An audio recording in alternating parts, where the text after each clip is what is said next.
It's Sunday morning at the Nürburgring, and it's race 2 for the ADAC F4 Germany, the second of 3 races. The grid for this one determined by qualifying 2, which took place on Friday evening. And on Friday evening, it was Taylor Barnard who was quickest of all in the second qualifying session. As with yesterday, you see that we've got a little bit of rolling history on the circuit to kick off our day here at the Nürburgring. This is a former Carlos Sainz Senior, I should add, Lancia Delta Integrale Group A rally car in the classic Repsol colours.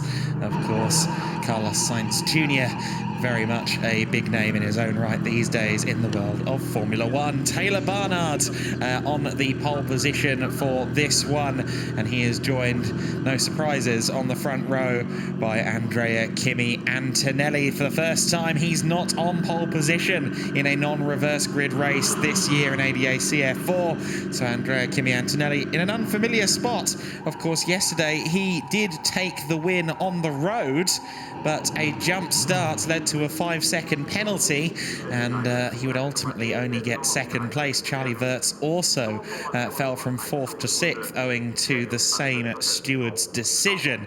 So 2 of the Prema drivers will be looking for a better day today. Incidentally, as we go through the starting grid, Barnard and Antonelli on the front row. It is Charlie Wirtz, the aforementioned Charlie Wirtz, on the second row of the grid, starting from 3rd place alongside the always entertaining Nikita Bedrin in the 15 car, starting from 4th. James Wharton and newcomer Ugo Ichuku starting on row 3. Conrad Larson and Rasmus Yotsmies on row 4. Row 5 of the grid, Valentin Kluse and Jonas Reed, the PHM pairing on the 5th row. Row 6, Michael Sauter and Nanha David Biron Bakhti. Samir Ben will be heading off the order this time out in race number 2. Of course, the results from this one reversed, at least the top 8 from this one will be reversed to determine the grid for race 3 as well. So if we do have a scrap for 8th place, it could be very important indeed. Coming into this race, it is Andrea Kimi Antonelli at the top of the points, 223 points, a 68-point advantage, and it's only going to go up as you see Raffaele Camara there listed 2nd place. Sadly, he's not here this weekend. He's recovering at home from a bout of COVID, and we hope to see him soon back in the paddock, hopefully for next time out, of course, in a fortnight at the Lausitzring. Taylor Barnard, taking the win yesterday, put himself up into 3rd place as well, and now that he starts from pole position for this one, he will be looking to emulate that result yet again. So many promising young drivers on this grid. 18 years ago, last weekend, the Formula BMW Germany was racing here, as July became August in 2004, and a young man by the name of Sebastian Vettel took both race victories that weekend. Of course, Sebastian recently announcing his retirement from Formula One. Will we see the latest and greatest young star and future Formula One world champion progress from the world of German junior single-seater racing, now known, of course, as the ADAC Formula 4 Championship? Well, certainly there are some candidates on this grid for future Formula One stars, and we'll see who of them can be at the top of the order at the end of this half-hour race. Taylor Barnard and Andrea Kimi Antonelli with the drag race to the first corner. 2 cars from PHM and 2 cars from Prema on the front 2 rows of the grid, so fairly even playing from team perspective. Well, of course, when you are fighting for your career, teams are a very loose term regarding your teammates in these junior categories. The green flag will wave now, And we are about to go racing for half an hour here on the Nürburgring sprint circuit. 3.6 kilometers of exciting circuit. And it's a good start from Taylor Barnard. A very good start from Taylor Barnard. He has to cut off Andrea Kimi Antonelli. It is Antonelli in second place still. And we've got someone trying to go up the inside there as Taylor Barnard locks up one of the Prema cars from the third row. I think that was Ugo Ichuku trying to move up some positions in the early stages. But everyone has got through the first few corners without too many trials and tribulations. Michael Salter on the AstroTurf on the outside of turn 2 as we file through the first few corners. Start immediately announced as under investigation, but it usually is investigated to some degree, so let's not count our chickens before they hatch. But it is Taylor Barnard with a resounding lead in the early stages. Antonelli there in second place. Third place with Nikita Bedrin, so Charlie Wirtz has been demoted to fourth position there in the early stages. Everyone forming an orderly queue as they go through the second sector for the first time. They've just gone through Bilstein and now head down towards turn 8. Turn 9 and 10 is next. One of the most important overtaking opportunities of the lap, the Vidal chicane. There are lots of sausage curbs down there, unfortunately, and that can cause a bit of havoc if you clip them in these junior single-seaters. Everyone very careful to avoid them. You'll note that when we see the GT cars out later on today, they're a bit more aggressive about things. There is Yotsmies in the 24 car trying to get the up the inside, I believe, there of Conrad Larson, or perhaps Ichuku. It was Ichuku who was trying to get up the inside of their Yotsmies, but he didn't quite succeed in doing so. The young American driver going defensive into the first corner on this second lap of the race. The British Formula 4 race winner, third in that championship at the moment and making his debut in the ADAC championship this weekend.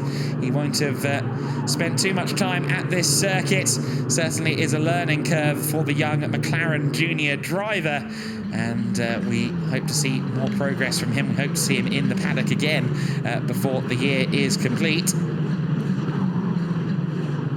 The cars through the cut through at turn 5. We are running the sprint configuration rather than the full Nürburgring GP Strecker this weekend. There is Taylor Barnard running through turn 8 for the second time of asking. 1.2 seconds clear already of Andrea Kimi Antonelli. There's another PHM battle further back. Valentin Kluse and Jonas Reed, both of whom have fallen down the order a little bit in the early stages of this race. Valentin, who of course is the current ADAC Kart Masters Championship. He only turned 15 at the end of May, I should say. Kart Masters Champion, of course. He turned 15 at the end of May. Joined this championship at the first opportunity, is of course in the rookie class. I'm sure we'll see him come on leaps and bounds in the years to come. One of Germany's brighter young prospects for sure.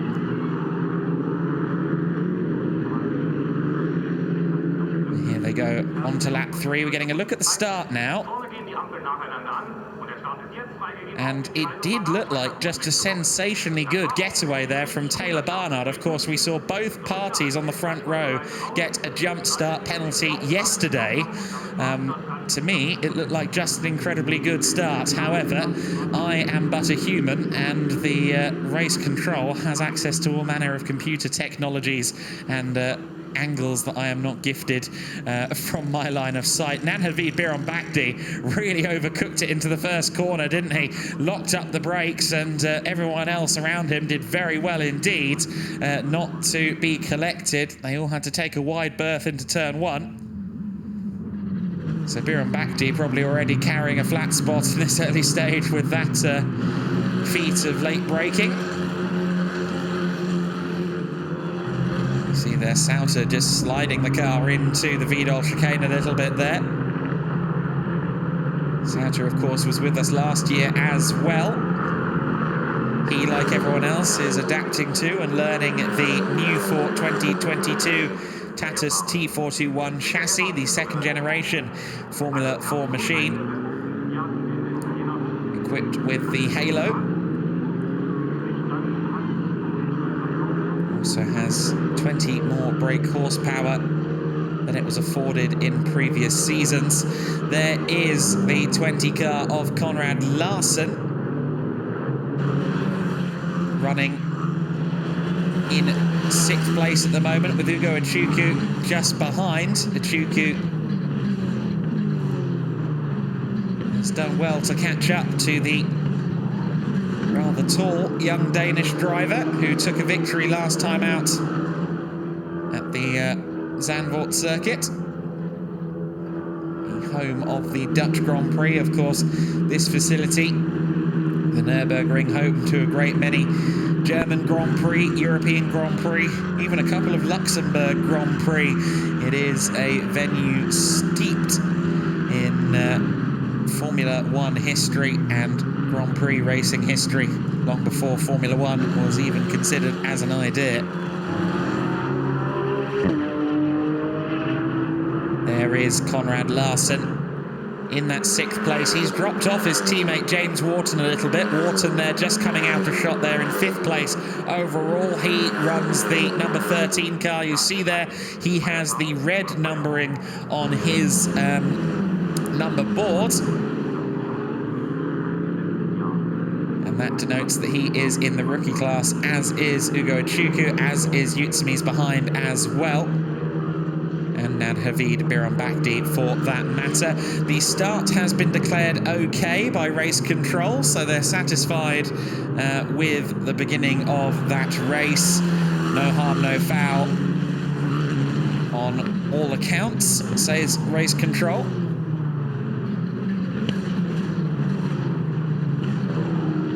So no worries of any penalties or time to be added at the end of the race on this occasion, although of course if drivers are a little bit reckless or indeed decide to abuse the track limits, then perhaps we may have to worry about some penalties, but at least off of the start there aren't any to consider. There is Ugo Ichuku, sorry, running in 7th position.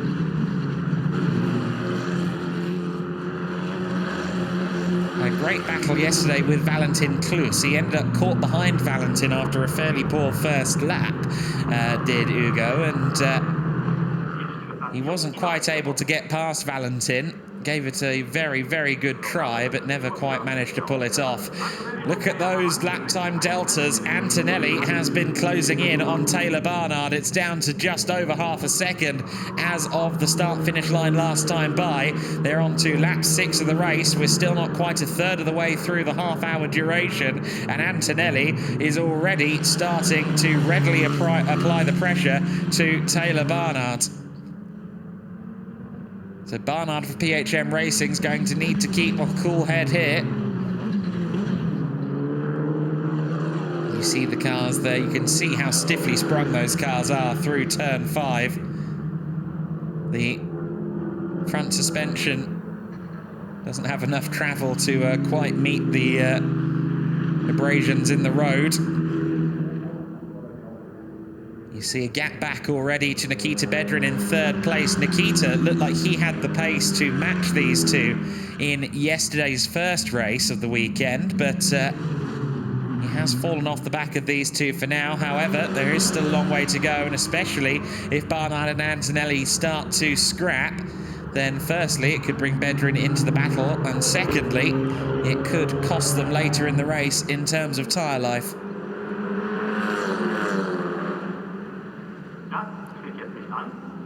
They cross the line, and again the gap has gone down by just a few hundredths of a second. 8 hundredths of a second the gap has gone down by, as you can see on that graphic there. So Andrea Kimi Antonelli continues to marginally close in. Of course, as you get closer, it gets harder to follow the car, courtesy of the dirty air. It's not as much of a factor in Formula 4 competition, no, but it is still a factor.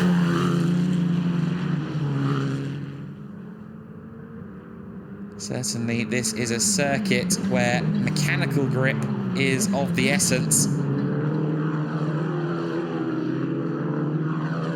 So a good crew chief, a good head mechanic will do you a good many things here in the Formula 4 paddock, and there are some very, very coveted mechanics, chief engineers in this paddock. There are some people that all of the drivers want to have working over their car.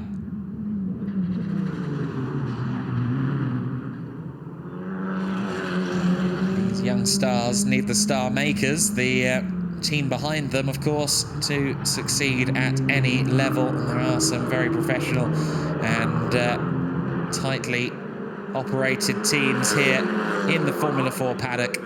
Across the line now with 1/3 of the race complete. We're on to lap 8 of the race, and it is still Taylor Barnard that leads. The gap went out slightly in Barnard's favour on that lap, but realistically, when we're talking about hundredths to a single tenth of a second, when the two cars are following each other in this manner, the lap time deltas are rather insignificant. The fact of the matter is that Antonelli is holding on to the back of Barnard. Barnard will be acutely aware that he is there, and I'm sure that Valentin Kluse is aware of Michael Sauter as well. He's got past Sauter on that lap for 10th place, so that must have happened at turn 1. Looks like there is a small amount of damage on the front of Sauter as well, so whether or not it was a physical manoeuvre of some description, one can only speculate for now. Jonas Reed then is now behind Michael Sauter. Sauter finds himself in a PHM sandwich for the time being, or rather, it's a Sauter sandwich with some PHM brand bread, to be more accurate. And the Sauter Engineering and Design car, that number 21, it is very much a family operation. Trying to push Michael up the junior single-seater ladder. Didn't look like there was any contact there. Valentin Kluse just took the opportunity, made sure that Sauter wasn't going to get the inside for turn 2. Maybe just a little nick on the back of the gearbox there from Valentin Kluse to Michael Sauter. But that aside, Sauter presses on. And Jonas Reed now studying from behind. He's got Samir Ben not too far back either. There's Jonas Reed, one of many drivers on this grid with a significant racing connection and background. Conrad Larson, much like Jonas Reed, will be a driver carrying a familiar name to those in GT racing. Conrad Larson, of course, is the son of Johnny Larson, who has in the past run at Formula Racing, which ran Ferrari GT cars in years gone by. There's Andrea Kimi Antonelli, who himself comes from a very motorsport-driven family. And he sits in second for now, but he's still there within just a few tenths of Taylor Barnard. Not close enough for a move into the Vidal chicane, I don't think, although he did close up a bit on the brakes there, didn't he? Of course, Antonelli, the Mercedes junior driver. You'll see the Mercedes emblem on the car. You'll see it on the helmet. You'll see some Mercedes branded personnel behind his garage as well. Certainly Mercedes taking a keen interest in their young Italian star. Surely has to be a favourite for the future Mercedes lineup in years to come, as Sauter continuing to scrap now with Jonas Reed. So Jonas Reed has gotten past Sauter, but Sauter's not taking that lying down. Darts to the inside into the first corner. Has he got enough car alongside him? Jonas Reed gives him space, but holds on to the position. Well managed by both drivers. Sauter has a little nose to the inside at turn 2, but it is Jonas Reed who has gotten through into 11th place for now. Sauter, though, trying any which way to hold on, practically attached his car to the back of Jonas Reed's, coming out of turn 3 there. Sauter isn't one to give up easy. Here we see the move. Very nice exit from turn 10 from Jonas Reed. That set him up very nicely indeed for the final curve, known as the Hyundai Curve. And there was a little bit of contact between the two of them, and I think that did more to affect the end plate of Michael Sauter's car than it did anything on the PHM racing entry of Jonas Reed. Here come the two leaders then across the line to complete lap 10. as we just near half distance in this race. And Taylor Barnard is still our race leader by all of 4 1/4 tenths of a second, 0.425 between them last time across the line. There's still time for Antonelli right now, as long as he can match Taylor Barnard and stay there in the wheel tracks. There is little need to panic just yet. However, in the final 5 minutes or so of the race, I expect the gloves may start to come off. Of course, we do have a race to come, and as it stands, these two would occupy the 4th row of the grid with the top 8 reversed.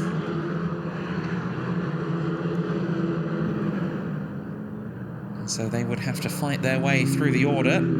Incidentally, as it stands, Rasmus Utsmes is sitting in 8th position, and he's some 2.6 seconds clear of Nanhavid Biron-Bakdi.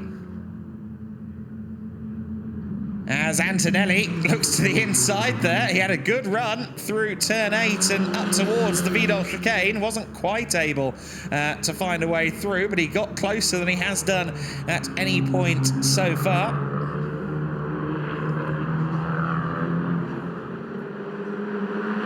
Across the line they come once more then, and Barnard may well have just been put on notice. Antonelli put a nose to the inside. He hasn't done so that many times in the race thus far.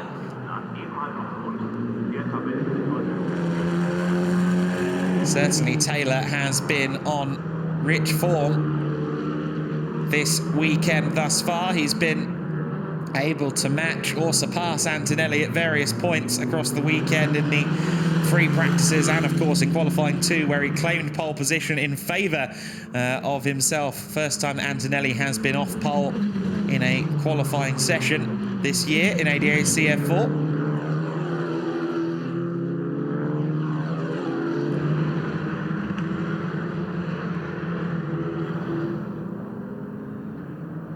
Antonelli himself has had a rather difficult weekend so far by his illustrious standards. Again, he was not on pole position for this race.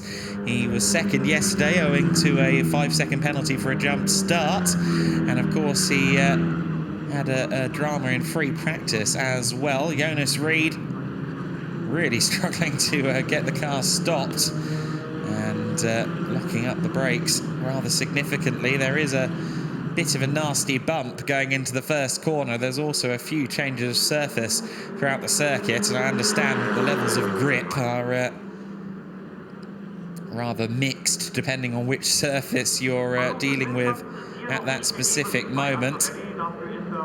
Easy enough to lock up the brakes. We saw many a lock-up from Nikita Bedrin in yesterday's first race, particularly as he was trying to find his way past Charlie Wirtz. Bedrin having a fairly lonely race and a fairly undramatic race by his standards. Typically, the camera can't get enough of Nikita Bedrin. He always seems to be scrapping for a position no matter where he is in the field. However, at the moment, he's there in 3rd place and 2.5 seconds back from these two at the head of the order, and a further 1.3 seconds clear of Charlie Wirtz in 4th place.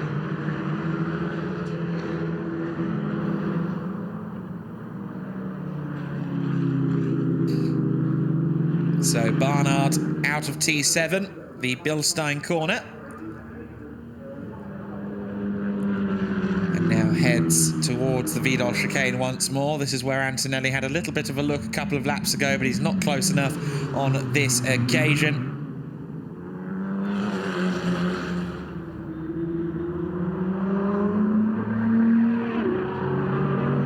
Come out of the last turn once more. Lap 13 of the race will be completed this time across the line, and Antonelli remains in the wheel tracks of Taylor Barnard. Speaking of lap 13, the car number 13, James Wharton, still there in 5th place for Prema. He is still fairly comfortably leading the rookie class. Taylor Barnard's not particularly comfortably leading the overall race. Antonelli looking more and more feisty as the minutes tick down. We're almost 2/3 into the race here with 10 minutes left on the clock, and Antonelli is starting to look like he means business. out of the Mercedes arena, out of turn 4, and Antonelli is laying the pressure on to Taylor Barnard. Barnard doing a good job of withstanding the pressure. The now 18-year-old driver from Norwich and an ex-karting world champion, ran a selective schedule in the ADAC F4 last year. One of the older figures in the paddock at the right old age of 18, but certainly a very impressive driver.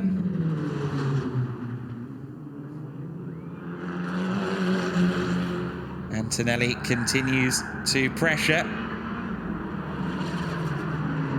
Slightly shallower entry into the final corner there for Antonelli. I think Barnard got a better run out of the final corner. A black and white flag has been shown to Samir Ben. That is for track limits on the exit of turn 4, as Antonelli once again looks to the inside. Barnard there left room where I don't think Antonelli necessarily needed it. That may set up Antonelli for a move here. He's right on the back of Taylor Barnard as they approach turn 3. Barnard with the defensive line. Antonelli with a good attempt here. He's got a good run out of turn 4. Turn 5 can be an overtaking opportunity, but I'm not sure he's going to get the car alongside. Very, very close quarters action there for just a moment between the two of them. I think Barnard expected Antonelli to not back out of the move at turn 1, and Antonelli rather did back out. Barnard went wider than he needed to, and it almost cost him dear there.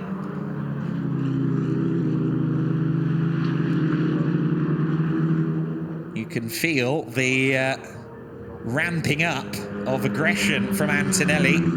I think for a little while there he was quite happy to wait behind Taylor Barnard, but Barnard now senses that Antonelli is not going to wait any longer. From here on out, this is going to be a full-blooded scrap between Taylor Barnard and Andrea Kimi Antonelli. Antonelli taking the wider line this time. That's going to give him a better run through the final corner, and sure enough, he does have a very good run indeed. He's in the slipstream. He had a go last time at the first corner. When will Barnard elect to go defensive? He does so just before the pit exit, and Antonelli has dived for the inside. Barnard tries to get to the apex of the corner first. He does so, and he just about holds on to the lead of the race. Antonelli with late braking, but he didn't quite get to the apex in time. Taylor Barnard continues to lead the race, but it's looking ever more in the balance as Antonelli pressures the back of the 77 PHM racing car under the shadow of the Mercedes stand. They go once more on lap 16 of the race, and Andrea Kimi Antonelli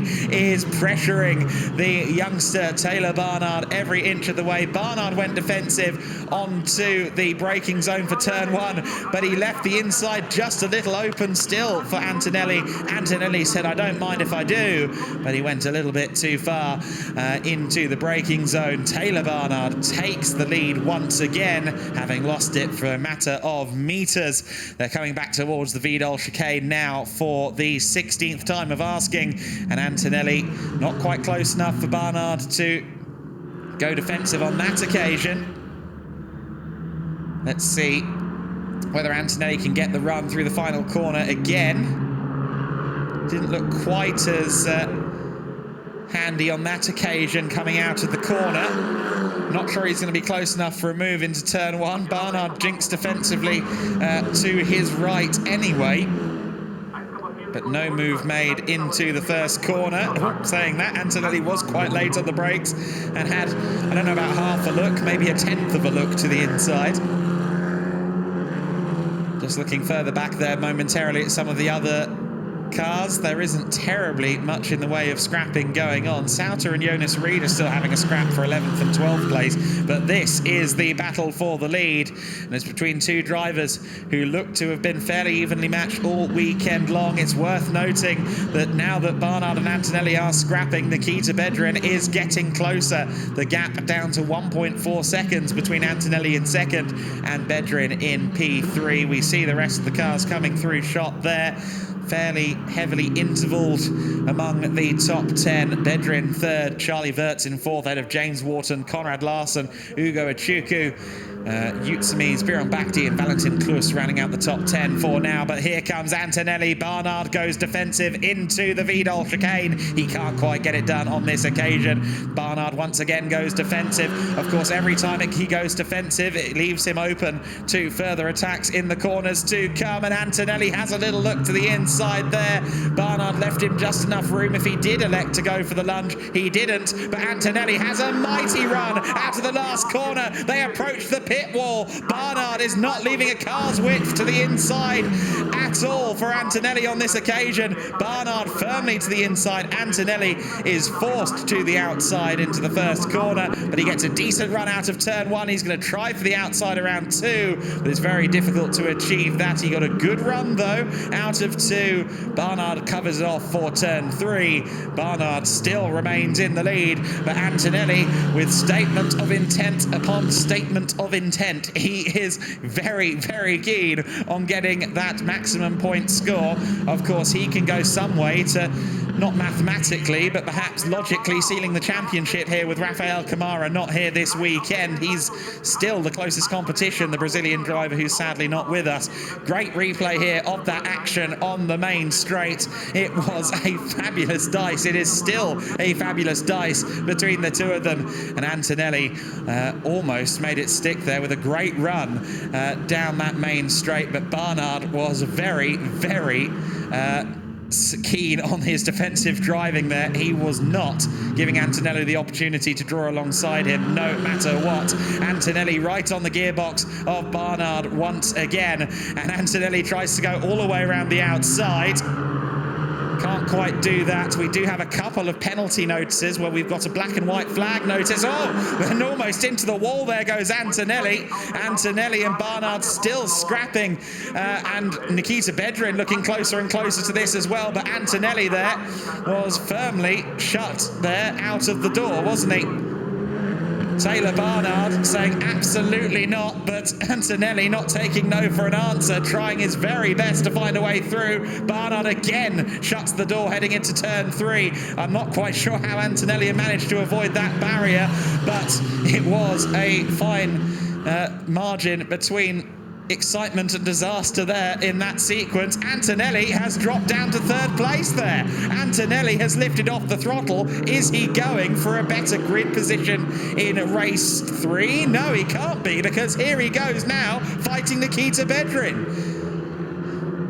Don't know if I missed something there, but out of seemingly nowhere, Antonelli slowed down and Nikita Bedrin got through. Hopefully we get a replay of that. I didn't necessarily detect anything that Antonelli did wrong, but it was as if he just lifted off the throttle for a moment there. But he's now all over the back of Nikita Bedrin, who again firmly shuts the door. Oh, but he goes straight on at the Vidal chicane. Does he retain second place? He does, and he's come out quite a way further clear of Antonelli than he was going into the corner. Just to loop back around to those penalties I mentioned as we get a replay of that exact moment once again. Car 24, black and white flag, failing to manage track limits at turn 4. 24 car is, of course, Rasmus Utsumis. 25 car, 5-second time penalty, also for track limits at turn 4. So Samir Ben has a penalty to be applied at the end of the race. However, he's currently running 12th and last of those who are still running. Jonas Reed has come into the pits a lap ago, and it seems like he is going no further. Bit of a lock-up there for Nikita Bedrin. I'm still not entirely sure how Antonelli ended up behind Bedrin there. Maybe he got a little bit crossed up while I was momentarily looking at one of the timing screens. If so, I apologise for doing so. There are a great many screens in front of me here. But this is a very compelling motor race, and Andrea Kimi Antonelli could be about to be on the third step of the podium for the third time for the first time all season long. Antonelli has finished off the podium once, a 4th place at Spa. Aside from that, it's all been 1st and 2nd places, but he's in danger of adding a 3rd to the collection here. Nikita Bedrin holding on to 2nd place for dear life at this stage of the game. Nikita Bedrin, as they now go on to what will be the final lap. This is the penultimate lap of racing, and Bedrin holding off Antonelli as if his life depends on it. Taylor Barnard now with a fairly comfortable margin at the head of the order. Barnard did an exemplary job of holding off Antonelli for the lead.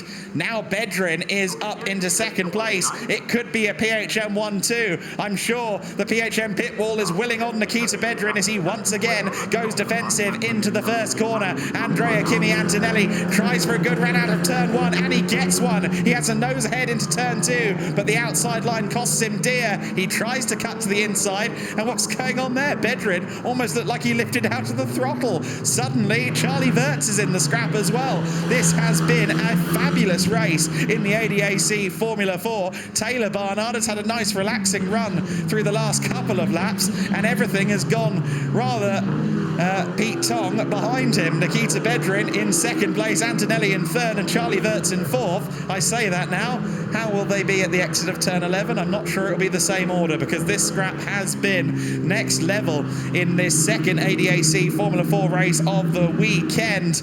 It is the final lap. It is the last opportunity for Antonelli to try and make a move at the Vidal chicane. I'm not convinced he's close enough, but I'm becoming more and more convinced with every passing second. He has a nose ahead. He's all the way ahead as they go to the Vidal chicane, but Bedrin fires back. They both cut the chicane as a result there, and Antonelli has come out ahead in 2nd place. Neither of them made the corner, and Antonelli gained a position. I'm not saying a word. Taylor Barnard crosses the line and takes the win. Antonelli crosses the line in 2nd ahead of Nikita Bedrin. Will there be anything discussed afterwards? I suspect so. Charlie Wirtz in 4th. James Wharton taking 5th place and the rookie honours ahead of Ugo Ichuku in the rookie class. He finished 7th overall. Of course, Conrad Larson taking 6th, ultimately in a fairly quiet race for the Danish Premier driver. Celebrations, though, for Taylor Barnard's PHM racing crew. He put on a masterclass of a race there, and as did Nikita Bedrin. However, Bedrin ultimately finishing in P3, and this was the moment where both of them tried to make the final chicane, and neither of them succeeded in doing so. It was Bedrin lunging to the inside that really kind of forced both parties to skip the chicane. I'm not quite sure how that's going to be looked at. The incident has been noted by the stewards, you'll be unsurprised to hear, so we'll see exactly what decisions are made, if any. That is certainly an interesting final couple of corners, to say the very least of it. Antonelli was through before the braking zone. Bedrin tried to reclaim his position at the braking zone, and neither managed to make the chicane. It was Taylor Barnard, though, who made it to the checkered flag first. He is our race winner. Andrea Kimi Antonelli takes 2nd place for now ahead of Nikita Bedrin.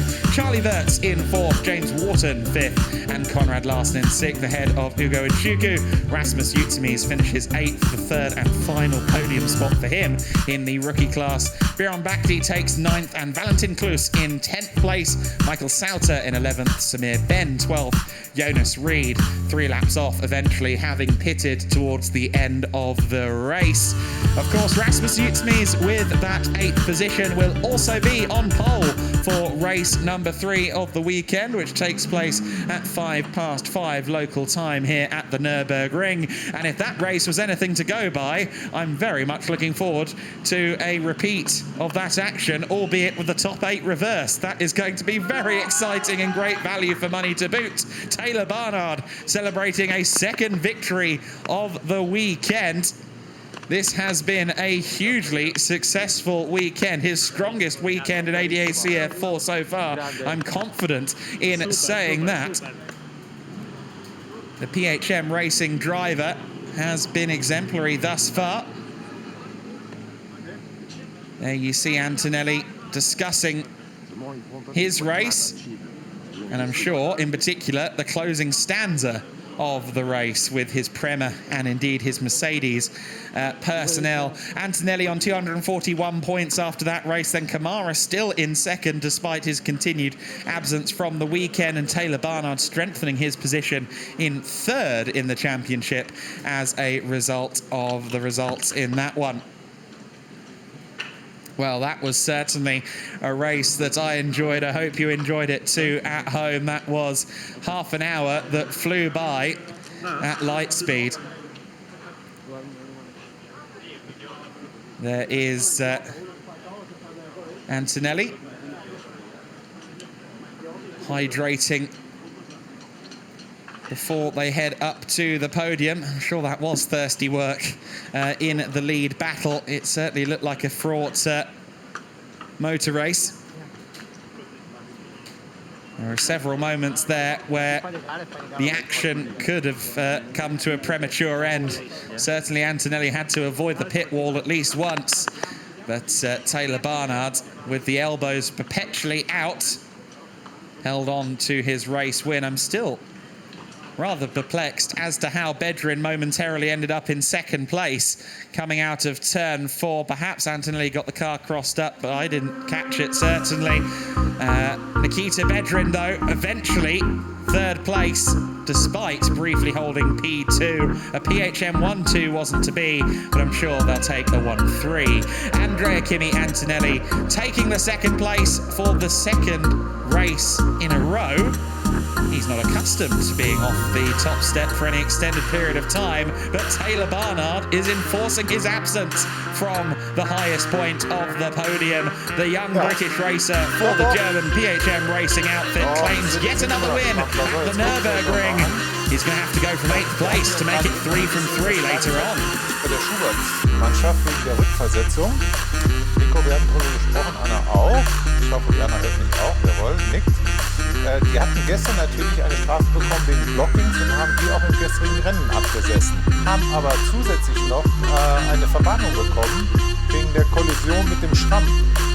Und deshalb die dritte Penalty. It would have been good if we had the license to jump around with that slow motion clip of the PHM crew celebrating. The PHM guys putting in a great showing. The team had the cars dialed up this weekend. Both Bedrin and Barnard are more than able to match the Prema drivers at the Nürburgring sprint circuit this weekend. That is form I'm sure they'll be hoping to carry into race 3 and indeed our Lausitzring outing in 2 weeks' time. Anna, kannst du mich auch hören? The cars rolled into scrutineering as we await the podium. And there is the race 2 trophy. The biggest of all awaiting Taylor Barnard. And the, I'm sure, non-alcoholic sparkling beverage is waiting for our youngsters on the podium. Hätte für Pole gereicht. Habe ich gerade mit Thorsten Schubert noch telefoniert. Aber egal. Hätte genau. Wäre. I'm sure that there will be an uproarious noise from the PHM crews after the or during the podium ceremony. They've worked very hard to get these cars set up perfectly for the Nürburgring, and they have definitely succeeded in doing so. There is Nikita Bedrin, and he will join us on the podium first. A third position finish. He looks rather dejected with that P3. He could have had second, of course. It all came down to the final lap and the last couple of braking zones. Third place, still a very good result for him. A quieter race than usual by his standards, and I'm sure he'll be looking to work his way through the order with aplomb in the third race, the reverse grid race later on. Antonelli second on the podium there. And here comes our race winner, Taylor Barnard. Good to see a shaking of hands from the 3 parties. And it will be Taylor Barnard who soaks in the plaudits and his national anthem. And there is James Wharton, the rookie class winner, joining them up on the podium. And here comes a representative from PHM Racing.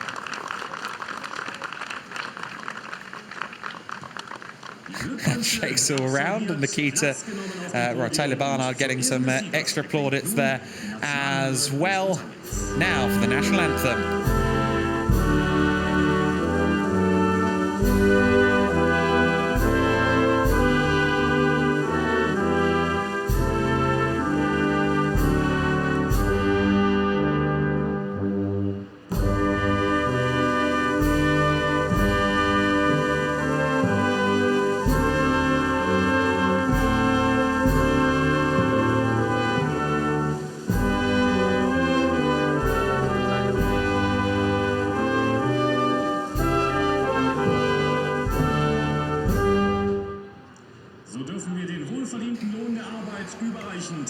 Now there you go.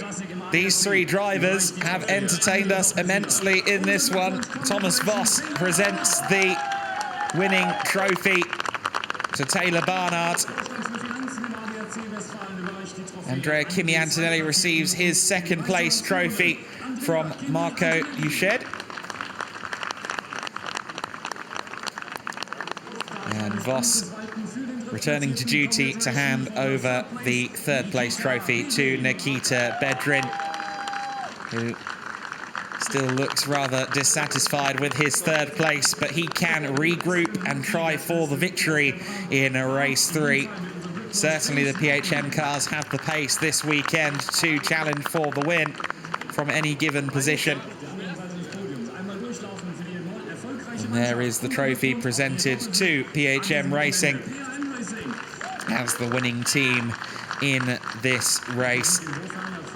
So it is Nikita Bedrin on the third step, Antonelli on the second, Taylor Barnard taking the win in this one. And as they pose for pictures, I'm sure all minds are already ticking over to our third race to come. Race 3 of the weekend is always a blast in the ADAC F4 Germany, and we're expecting much the same this time around. Taylor Barnard sprays the bubbly, and he gets a little bit of added hydration, let's say, from his PHM Racing team rep as well.